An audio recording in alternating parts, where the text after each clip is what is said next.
नमस्ते दोस्तों, आप सबका एक बार फिर से स्वागत है आपके अपने YouTube चैनल सत्य सनातन में।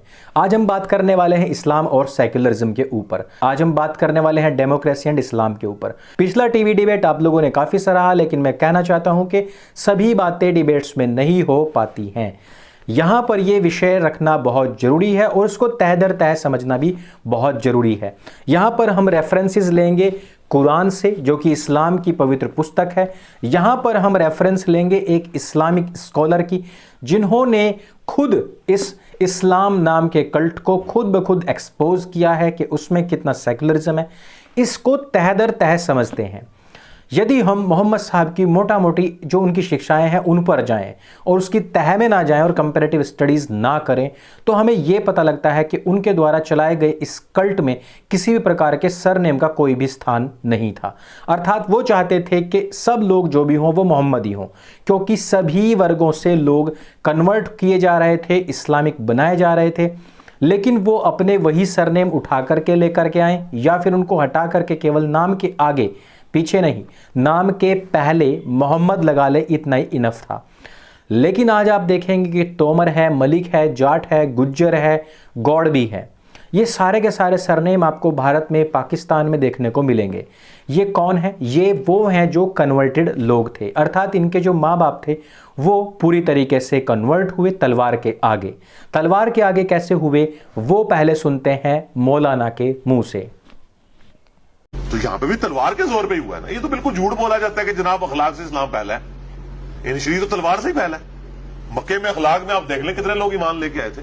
तलवार तो सोती है ना आपने कि या तो वो सूरह तौबा की आयत, या तो इस्लाम कबूल करो, या जिजिया दो, मगलूब हो जाओ, हमें टैक्स दो, या हमारे साथ जंग के लिए तैयार हो जाओ। दोस्तों, ये वीडियो मैं आपको टेलीग्राम ग्रुप में दे रहा हूं, उसका लिंक आपको नीचे पिन कमेंट में मिल जाएगा। पूरी वीडियो आप ध्यान से सुनना। ये एक इस्लामिक क्लैरिक है जो समझा रहा है किस प्रकार से तलवार के जोर पर ही इस्लाम फैला, आगे बढ़ा। उसके बाद में जोर जबरदस्ती, जजिया और तलवार के जोर पर उन लोगों को कन्वर्ट किया गया। तो अब यहां से एक पॉइंट सामने आता है कि जो लोग खुद हरम की औलादे हैं वो आज हिंदुओं को, हिंदुस्तानियों को किस प्रकार के नाम देते हैं। अब हम बात करते हैं हिंदुओं में से कुछ ऐसे लोगों की जो दुष्कर्म के केस में जेल में बंद हैं। सबसे पहले आसाराम, उनके ऊपर जो केस चल रहा है वो अभी तक सिद्ध नहीं हो पाया। जो उस समय पर, जिस समय पर सभी हिंदू संतों को जेलों में ठूंसा जा रहा था। यदि हम राम रहीम की बात करें तो उनके ऊपर 2 केस हैं, उसके अलावा कोई केस अभी तक आया नहीं है। यदि हम सारों को मिला लें तो भी 10-12 केस बनते हैं। लेकिन इसके विपरीत अगर हम मौलानाओं की बात करें तो एक एक के ऊपर ही कितने कितने केस हैं यह बताने की आवश्यकता नहीं है। लेकिन फिर भी मुसलमान आजकल सोशल मीडिया पर हिंदुओं को राम रहीम की गुफा की पैदाइश बताते फिरते हैं, उन लोगों को भी जो कि इन राम रहीम या गुफा आदि शब्दों को जानते तक भी नहीं है। आज अगर भारत में देखेंगे तो करोड़ों ऐसे कन्वर्टेड मुसलमान हैं जिनके सरनेम हिंदुओं से मैच खाते हैं।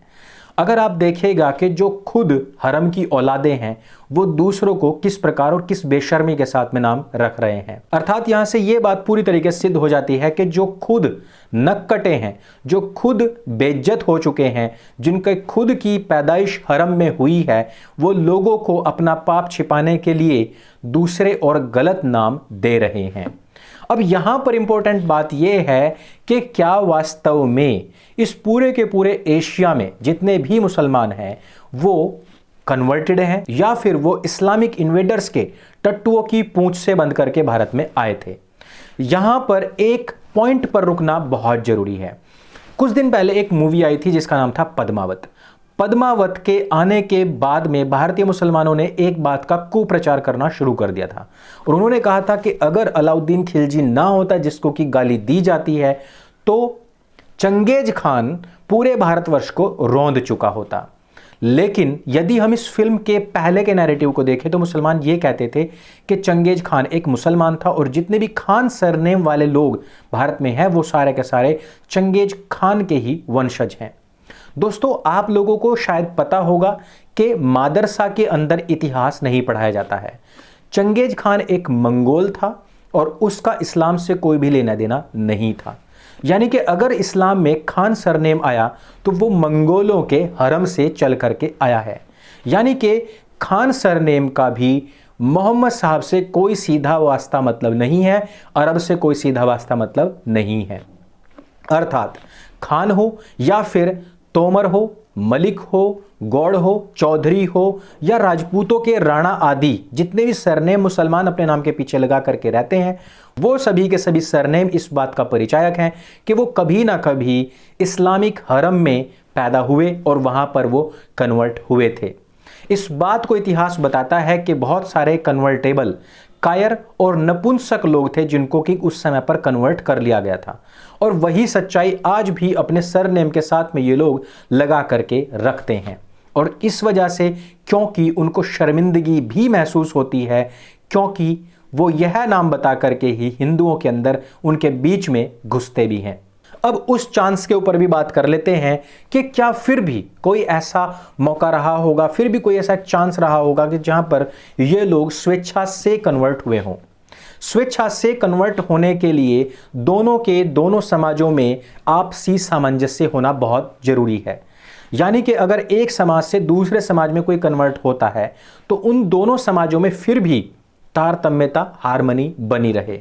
जैसे कि बहुत सारे हिंदू लोग हैं जो आज भी पगड़ी धारण करते हैं और सिख बनते हैं, अमृत चखते हैं। बहुत सारे ऐसे हिंदू हैं जो बौद्ध बनते हैं। इन सब में एक समानता है, इनके विवाह, अंतिम संस्कार और जन्म संस्कार एक जैसे हैं। वैसे तो बहुत सारे संस्कार एक ही जैसे हैं, लेकिन यहां पर कुछ एक चुनिंदा जन्म और मरण के और विवाह आदि के संस्कारों को देखें तो वो एक हैं और समान हैं। लेकिन अगर हम इस्लाम की बात करें तो इस्लाम हिंदू से, सनातन से पूरी तरीके से अपोजिट है, पूरी तरीके से विपरीत है और विरुद्ध है। अब हम बात करते हैं शहनवाज हुसैन जी की उस आयत के बारे में जो उन्होंने मेरी सबसे पहली डिबेट में बोली थी। ये जो एक आयत है वो है आयत संख्या 109:6 अर्थात अल काफिरून, जो कि काफिरों के विषय में ही पूरा का पूरा सूरा बोला गया है। तुम्हारे लिए तुम्हारा दीन और मेरे लिए मेरा दीन। इस आयत को बता करके कुछ लोग कहते हैं कि हमारा दीन हमारे लिए है और तुम्हारा दीन तुम्हारे लिए है। इस तरीके से कुरान ने यहाँ पर एक एक्सेप्टेंस दे दी है कि सभी के सभी जो दीन है वो आपस में अपने अपने आप उसको प्रैक्टिस कर सकते हैं। अर्थात कुरान के अंदर सभी दीनों के लिए एक्सेप्टेंस है। लेकिन यहाँ पर अगर हम देखें यह आयत आई क्यों, उसके पीछे अगर हम जाएंगे तो हमें पता लगेगा कि जहां पर काफिरों के साथ में डिबेट में हार जाते हैं नबी साहब, वहां पर अंत में यह वाली आयत कह करके वो निकल जाते हैं। लेकिन इससे पहले कुरान में कहां कहां पर यह कह दिया गया है कि इस्लाम के अलावा कुछ भी नहीं है। जब हम अजान सुनते हैं तो उसमें भी कहा गया है नहीं है कोई भी माबूद सिवाय अल्लाह के, अर्थात कोई भी नहीं है, सब कुछ अस्तित्वहीन है। जो कुछ भी जैन, बौद्ध, पारसी, सिख, ईसाई, यहूदी मानते हैं वो सब कुछ अस्तित्वहीन है। पहला डिनाइल मोड तो वहीं से आ जाता है जो कि कुरान की स्टार्टिंग में ही है। अर्थात अगर हम एक मोटा मोटी लेवल पर देखें तो यह जो पुस्तक है इसमें नेगेटिविटी और डिनायल बहुत ज्यादा है। इसमें अपने बारे में कम बल्कि आधे से ज्यादा जो आयतें हैं वो दूसरों के विषय में, दूसरों को कोसने काटने के बारे में ज्यादा हैं। जिन लोगों को अभी भी विश्वास नहीं है वो इसकी भी कंपैरेटिव स्टडी करें। मैं अपने मुसलमान भाइयों बहनों को इसके लिए भी आमंत्रित करना चाहता हूं। लेकिन अभी कुछ और आयतें हैं जिनको हमें पढ़ना बहुत जरूरी है। हम आयत संख्या 3:18 पढ़ते हैं। दोस्तों आयत संख्या 3:18 अर्थात जो सूरा आले इमरान है उसकी आयत संख्या 18 में कहते हैं अल्लाह ने गवाही दी है कि उसके सिवा कोई भी माबूद नहीं है और फरिश्तों ने और उन लोगों ने भी जो अदल और तवाजुन कायम करने रखने वाली एक हस्ती को जानते हैं, उस गालिब हकीम के सिवा कोई भी माबूद नहीं है। इसकी अगली आयत पढ़ते हैं, दीन तो अल्लाह के नज़दीक इस्लाम ही है। जिन्हें किताब मिली थी उन्होंने तो इसमें इख्तिलाफ आपस की जिद से इसके बाद किया जबकि इल्म उनके पास आ चुका था। जो अल्लाह की आयतों का इनकार करेगा तो अल्लाह भी जल्द ही उनका हिसाब करने वाला है। और ये हिसाब कैसा होता है? ये बहुत ही क्रूरतम है। यानी कि आपको जो जहन्नम है उसका ईंधन बनाया जाएगा, आपके वहां पर पकोड़े तले जाएंगे, अर्थात आपकी जो चमड़ी है वो खींच ली जाएगी और आपको कभी भी समाप्त ना होने वाली यातनाएं दी जाएंगी। इस प्रकार से यहां पर बताया जाने की कोशिश की जा रही है कि अल्लाह जो है वो बदले की भावना से कार्य करते हैं, जबकि 1400 साल पहले आए वाले इस्लाम में उससे पहले के जो लोग थे वो इस पुस्तक को जानते तक नहीं थे और वो लोग बिना किसी गलती के ही उस अजाब को झेलने वाले हैं। अब हम अगली आयत पर चलते हैं जो है 21वीं आयत इसी सूरा की।